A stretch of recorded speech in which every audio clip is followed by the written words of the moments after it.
ಹಳ್ಳಿಗಳಲ್ಲಿ ಏನಿವತ್ತು ಕಸ್ತೂರಿ ರಂಗನ್ ವರದಿಯಲ್ಲಿ ನಮ್ಮ ರೈತರು ಇರ್ಬೋದು ಮತ್ತು ಆ ಕಡೆ ಭಾಗದ ಜನರು ಬೇರೆ ಬೇರೆ ಜಿಲ್ಲೆನೂ ಸೇರಿ ಎಲ್ಲ ಒಂದು ರೀತಿಯಲ್ಲಿ ಆತಂಕದಲ್ಲಿದ್ದಾರೆ. ದಯವಿಟ್ಟು ಅದ್ರ ಬಗ್ಗೆ ಗಾಬರಿ ಆಗೋದು ಬೇಡ. ನಮ್ಮ ಸರ್ಕಾರ ಯಾವತ್ತೂ ಕೂಡ ಆ ಕಡೆ ಭಾಗದ ಜನರ ರಕ್ಷಣೆಗೆ, ರೈತರಿಗೆ ಯಾರ್ಯಾರು ಅಲ್ಲಿ ಜನವಸತಿ ಇದೆ ಅವರಿಗೆಲ್ಲರಿಗೂ ಕೂಡ ರಕ್ಷಣೆ ಕೊಡ್ತಕ್ಕಂಥದ್ದನ್ನು ವಿರೋಧವನ್ನು ವ್ಯಕ್ತಪಡಿಸಿದ್ದಾರೆ.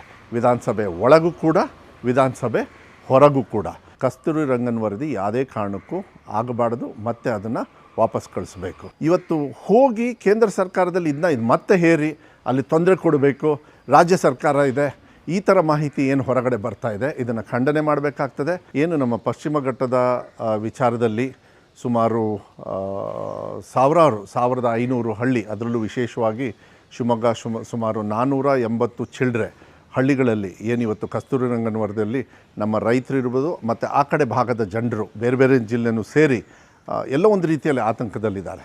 ನಾವು ನಿಜವಾಗ್ಲೂ ನೆನಪು ಮಾಡ್ಕೊಳ್ಬೇಕಾಗತ್ತೆ, ಮಾನ್ಯ ಸಿದ್ದರಾಮಯ್ಯ ಸಾಹೇಬರಿಗೆ ನಾವು ಧನ್ಯವಾದಗಳನ್ನು ಹೇಳಬೇಕು.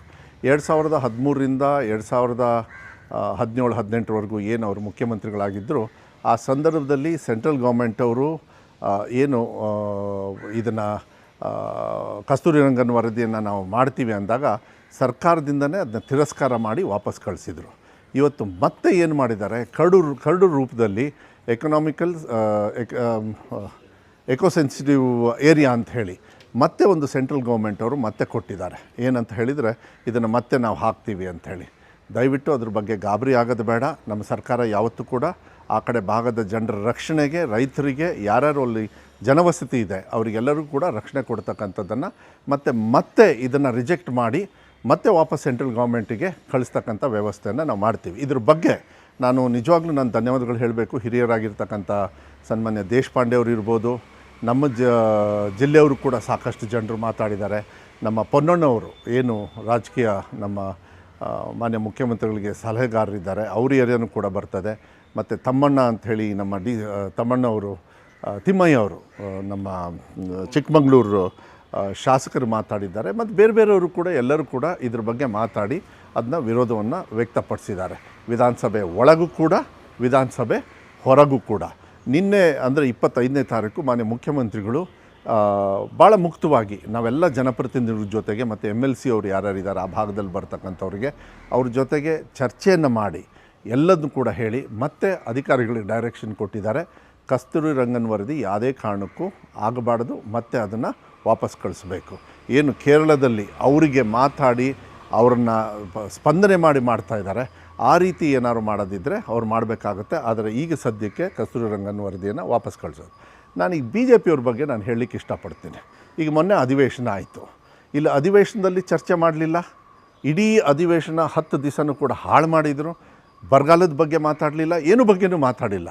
ಮತ್ತು ಅದೇ ರೀತಿ ಯಾರ್ಯಾರು ಸೆಂಟ್ರಲ್ ಗೌರ್ಮೆಂಟಲ್ಲಿ ಯಾರ್ಯಾರು MPಗಳಿದ್ದಾರೆ BJPಯವರು, ಇವತ್ತು ಹೋಗಿ ಕೇಂದ್ರ ಸರ್ಕಾರದಲ್ಲಿ ಇದು ಮತ್ತೆ ಹೇರಿ ಅಲ್ಲಿ ತೊಂದರೆ ಕೊಡಬೇಕು, ರಾಜ್ಯ ಸರ್ಕಾರ ಇದೆ, ಈ ಥರ ಮಾಹಿತಿ ಏನು ಹೊರಗಡೆ ಬರ್ತಾ ಇದೆ ಇದನ್ನು ಖಂಡನೆ ಮಾಡಬೇಕಾಗ್ತದೆ. ಆದರೆ ನಮ್ಮ ಸರ್ಕಾರ ಮಾನ್ಯ DK ಶಿವಕುಮಾರ್ ಅವ್ರ ನೇತೃತ್ವದಲ್ಲಿ ಮಾನ್ಯ ಮುಖ್ಯಮಂತ್ರಿಗಳು ಭಾಳ ಸ್ಟ್ರಿಕ್ಟಾಗಿ ಹೇಳಿದ್ದಾರೆ, ನೀವು ಧೈರ್ಯವಾಗಿರ್ರಿ, ನಾವು ಕೂಡ ನಿಮ್ಮ ಪರವಾಗಿರ್ತೀವಿ ಅನ್ನೋದನ್ನ ಈ ಸಂದರ್ಭದಲ್ಲಿ ನಾನು ಹೇಳಲಿಕ್ಕೆ ಇಷ್ಟಪಡ್ತೀನಿ. ಯಾರಾದರೂ ಇದನ್ನು ಹೋರಾಟ ಮಾಡಿ ನಾವು ಏನೋ ಒಂದು ದಿಕ್ಕು ತಪ್ಪಿಸ್ತೀವಿ, ಹಂಗೆ ಮಾಡ್ತೀವಿ, ಹಿಂಗೆ ಮಾಡ್ತೀವಿ ಅಂತೇಳಿ ಅದನ್ನ ಯಾರೂ ಕೂಡ ನೀವು ದಯವಿಟ್ಟು ನಂಬಕ್ಕೆ ಹೋಗಬೇಡಿ. ಒಳ್ಳೆ ರೀತಿಯಲ್ಲಿ ಯಾವತ್ತೂ ಕೂಡ ನಮ್ಮ ಸರ್ಕಾರ ಏನು ಕಸ್ತೂರಿ ರಂಗನ್ ವರದಿಯನ್ನು ಮತ್ತೆ ಕೇಂದ್ರ ಸರ್ಕಾರದವರು ಹೇರಿದ್ದಾರೆ ಅದನ್ನು ತದ್ವಿರುದ್ಧವಾಗಿ ನಾವು ಹೋಗ್ತೀವಿ. ಸುಮಾರು 20,000 ಚದರ ಕಿಲೋಮೀಟರ್ ಬರ್ತದೆ, ಮತ್ತು ಸುಮಾರು 1500 ಚಿಲ್ಡ್ರೆ ಹಳ್ಳಿಗಳು ಬರ್ತವೆ, ಕಾರವಾರ ಈ ಕಡೆ ಎಲ್ಲ, ಮತ್ತು ಶಿವಮೊಗ್ಗದಲ್ಲಿ 480. ಯಾರೂ ಗಾಬರಿ ಪಡೋದು ಬೇಡ, ನಾವು ಯಾವತ್ತೂ ಕೂಡ ನಿಮ್ಮ ಜೊತೆಗಿರ್ತೀವಿ. ಕ್ರಮೇಣ ಅದು ಯಾವ ರೀತಿ ಆಗ್ತದೆ ಅದಕ್ಕೆ ನಿಮಗೆ ಮಾಹಿತಿಯನ್ನು ಕೊಡೋದ್ರ ಜೊತೆಗೆ ನಿನ್ನೆ ರೈತರ ಒಂದು ಏನು ಅರಣ್ಯ ಭೂಮಿ ಇರ್ಬೋದು, ರೆವಿನ್ಯೂ ಇರ್ಬೋದು, ಎಲ್ಲದೂ ಕೂಡ ಮಾನ್ಯ ಉಪಮುಖ್ಯಮಂತ್ರಿಗಳಾಗಿರ್ತಕ್ಕಂಥ ಪರಮೇಶ್ವರ್ ಅವರು ಕೂಡ ಇದ್ದರು. ಇದೆಲ್ಲದೂ ಕೂಡ ಚರ್ಚೆಯನ್ನು ಮಾಡಿದ್ದೀವಿ. ಅಧಿಕಾರಿಗಳಿಗೂ ಕೂಡ ಡೈರೆಕ್ಷನ್ಸ್ ಕೊಟ್ಟಿದ್ದಾರೆ. ಮುಂದಿನ ದಿನಗಳಲ್ಲಿ ಈ ಮಾಹಿತಿಯನ್ನು ಇನ್ನೂ ಹೆಚ್ಚು ಮಾಹಿತಿಯನ್ನು ಕೊಡ್ತಕ್ಕಂಥದ್ದನ್ನು ಮಾಡ್ತೀನಿ ಅನ್ನೋದನ್ನ ಹೇಳಲಿಕ್ಕೆ ಇಷ್ಟಪಡ್ತೀನಿ. ಕಸ್ತೂರಿ ರಂಗನ್ನ ನಮ್ಮ ಸರ್ಕಾರ, ನಮ್ಮ ರಾಜ್ಯ ಸರ್ಕಾರ ವಿರೋಧ ಮಾಡಿದೆ. ನಾನು ಕೂಡ ವೈಯಕ್ತಿಕವಾಗಿ DK ಶಿವಕುಮಾರ್ ಸಾಹೇಬರು ಮಾನ್ಯ ಮುಖ್ಯಮಂತ್ರಿಗಳಿಗೆ ಮಾತಾಡಿದ್ದೀನಿ. ಎಲ್ಲರೂ ಕೂಡ ನಿಮ್ಮ ಪರವಾಗಿ ಇರ್ತೀವಿ ಅನ್ನೋದನ್ನ ಈ ಸಂದರ್ಭದಲ್ಲಿ ಹೇಳಿ ಕಸ್ತೂರಿ ರಂಗನ್ನ ವಿರೋಧಿಸಿ ಈ ಮಾತನ್ನು ಮುಗಿಸ್ಲಿಕ್ಕೆ ಇಷ್ಟಪಡ್ತೇನೆ. ನಮ್ಮ ಕಾರ್ಯಕ್ರಮಗಳನ್ನು ನೀವು ನೋಡ್ತಾ ಇದ್ರೆ ನಮ್ಮ ಚಾನೆಲ್ ಅನ್ನ ಸಬ್ಸ್ಕ್ರೈಬ್ ಮಾಡಿ, ಪಕ್ಕದ ಬೆಲ್ ಐಕಾನ್ ಒತ್ತಿ ನಮ್ಮನ್ನ ಬೆಂಬಲಿಸಿ. ಹಾಗೆ ನಮ್ಮ ಕಾರ್ಯಕ್ರಮಗಳನ್ನ ಲೈಕ್ ಮಾಡಿ, ಕಮೆಂಟ್ ಮಾಡಿ, ಅದನ್ನ ಬೇರೆಯವರಿಗೂ ವಾಟ್ಸ್ಆಪ್ ಮೂಲಕ ಶೇರ್ ಮಾಡಿ.